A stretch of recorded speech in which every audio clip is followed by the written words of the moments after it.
Callusing the Mind, Why You Must Do the Things You Hate. Most people will never understand the true meaning of callousing the mind, why you must do the things you hate. They go through life half asleep, following the crowd, never questioning why they feel empty inside. But you're different. You clicked on this video because something inside you knows there's more. That inner voice whispering that you were made for greatness, that voice is right. And today we're going to turn that whisper into a roar. The concept we're exploring isn't just another piece of motivational fluff. It's a fundamental truth that separates those who merely exist from those who truly live. Why you must do the things you hate. This isn't philosophy. It's the operating system of champions. Look around you right now. Look at the people settling for mediocrity, accepting their limitations and calling it being realistic. That's not realism. That's surrender. The world is filled with people who gave up on their dreams because someone told them to be practical. But here's what nobody tells you. Practical people build other people's dreams. Visionaries build their own empires. The path we're about to explore requires courage. The courage to be uncomfortable. The courage to stand alone. And the courage to demand more from yourself than anyone else would ever dare ask. Are you ready for that? Because there's no going back once you truly understand what it means to embrace this principle. Here's the uncomfortable truth that the self-help industry doesn't want you to know. 97% of people who consume motivational content never change. They watch the videos, read the books, attend the seminars, and then go right back to their old patterns.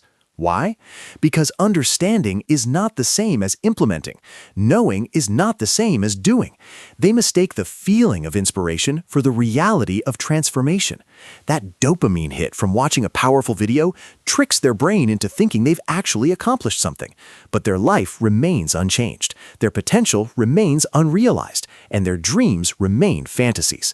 The barrier isn't intelligence. The barrier isn't opportunity. The barrier isn't even circumstances, though that's the most popular excuse. The barrier is the gap between who you are and who you need to become to achieve what you want. Most people are unwilling to cross that gap because crossing it requires sacrifice. It requires doing things you don't want to do. It requires becoming a person you've never been before. It requires killing the comfortable version of yourself so that the powerful version can emerge. This psychological death is terrifying, which is why most people choose the slow death of mediocrity over the temporary pain of transformation. Let me break down exactly what callousing the mind means and why it will change everything for you. This isn't about positive thinking or manifesting or any of that surface-level nonsense. This is about understanding a fundamental law of success that operates whether you believe in it or not, just like gravity. The principle states that your external reality is always a reflection of your internal state. Your bank account reflects your value proposition. Your body reflects your discipline. Your relationships reflect your emotional intelligence. Nothing in your life is random. Everything is a result. When you truly internalize this principle, you stop being a victim of circumstances and become a creator of outcomes. You stop asking, why is this happening to me? And start asking, what is this trying to teach me? You stop waiting for conditions to be right and start making conditions right through your actions. This shift in perspective is the difference between the masses who react to life and the elite who shape it. Your ancestors survived impossible odds so that you could exist today.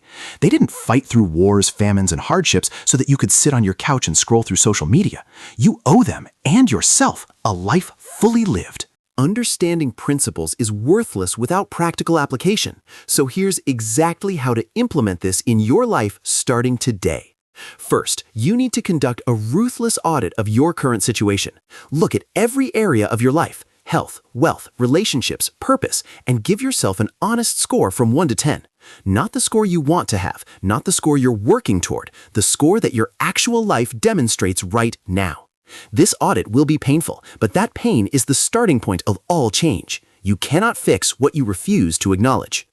Second, identify the one area where improvement would create the biggest positive cascade in your other areas. For most people, this is either health or wealth, because these tend to be foundational. Once you've identified your priority area, define exactly what success looks like. Not vague goals like get healthier or make more money. Specific, measurable targets with deadlines. Lose 20 pounds by December 31st. Increase monthly income by $2,000 within 90 days. Vague goals produce vague results. Specific goals produce specific results. Your brain needs a clear target to mobilize its resources effectively. The biggest obstacle to your success is not external. It's the programming running between your ears. From the moment you were born, you've been conditioned by family, society, media, and education to think in certain ways. Much of this programming is designed to make you a compliant consumer and worker, not a powerful creator and leader. To achieve extraordinary results, you must systematically identify and override this limiting programming. This is not easy. Your brain will resist change because it interprets change as danger. But resistance is not reality. Just because something feels wrong doesn't mean it is wrong. Start by monitoring your self-talk. The average person has 60,000 thoughts per day, and for most people, 80% of those thoughts are negative and repetitive. They're running the same mental programs that produced their current results, expecting somehow to get different outcomes. This is insanity. You must become the gatekeeper of your own mind. When a limiting thought arises, I can't, I'm not good enough, it's too hard, you must intercept it immediately and replace it with an empowering alternative. This isn't delusion, this is direction. You're not pretending problems don't exist, you're refusing to let problems define what's possible. Success is not a single decision, it's a series of daily choices compounded over time. What you do today will echo in your future. That's why you need a battle plan, a non-negotiable daily routine that ensures you're making progress regardless of how you feel. Feelings are unreliable guides. Motivation comes and goes like the weather, but a well-designed routine operates independently of motivation. It turns success into a system rather than a struggle. Here's the foundation of that routine. You must win the morning. How you start your day determines how you live your day. Wake up at least 1 hour before you have to. Use that hour exclusively for activities that move you towards your goals. Not email, not social media, not reacting to other people's agendas. Exercise, meditate, learn, plan, or work on your most important project. This morning ritual accomplishes 2 things. It ensures daily progress on your priorities, and it builds your self-discipline muscle through consistent practice. Every day you keep this commitment to yourself, you strengthen your identity as a person who does what they say they'll do. Every day you break it, you weaken that identity. Choose wisely. One of the greatest lies of modern culture is the myth of overnight success. We see someone at the top and assume they got there quickly, easily, through luck or connections. We don't see the years of struggle, the thousands of failures, the moments of doubt when they almost quit. This creates a dangerous illusion that if success doesn't come quickly, it's not coming at all. The truth is exactly opposite. Anything worth achieving takes time. The greater the goal, the longer the timeline. You're not just building a result, you're building the person capable of achieving and sustaining that result. Adopt what I call the decade perspective. Ask yourself, where do I want to be in 10 years? What skills will I need? What habits must I develop? What person must I become? Now work backwards from that vision to today.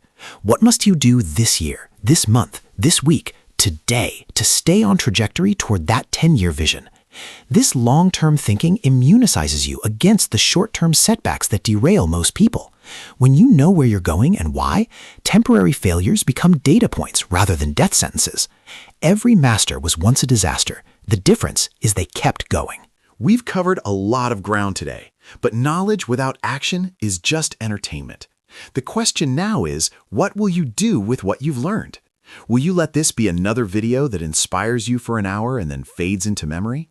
Or will you let this be the turning point, the day you drew a line in the sand and declared that mediocrity is no longer acceptable? The choice is yours, and it's a choice you'll make not just with your words, but with your actions over the coming days, weeks, and months. Remember this, you are not your past. You are not your failures. You are not what other people have told you that you are. You are pure potential waiting to be activated, a force of nature waiting to be unleashed. Everything you need to succeed is already within you.